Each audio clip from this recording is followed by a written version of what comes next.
જવાનો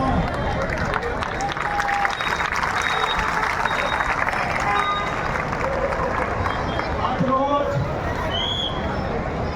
બળદેવનગર ખાતે ગુજરાત પાર્કમાં ડોક્ટર બાબા સાહેબ આંબેડકરની 134મી જન્મ જયંતિ પ્રસંગે ઉજવણી કરવા માટે આપણે મળ્યા છીએ.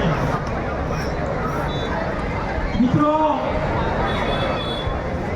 ડોક્ટર બાબા સાહેબ આંબેડકર એવી હતી કે જેની પાસે 32 ડિગ્રીઓ હતી. કેટલી 32 ડિગ્રીઓ હતી અને 9 ભાષાઓના જાણકાર હતા. અને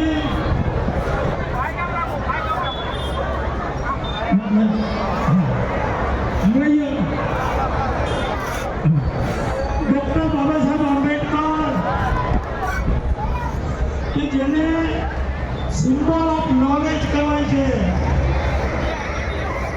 સૌપ્રથમ 1891ની અંદર 14મી એપ્રિલે મધ્યપ્રદેશની અંદર મહુ નામનું શહેર છે અને ત્યાં એના પિતાજી રણજી સતપાલ લશ્કરી છાવણીમાં નોકરી કરતા હતા અને એના ઘરે એના માતા ભીમાબાઈને ઘેરે 14નું રતન અવતર્યું જેનું નામ ભીમરાવ આંબેડકર.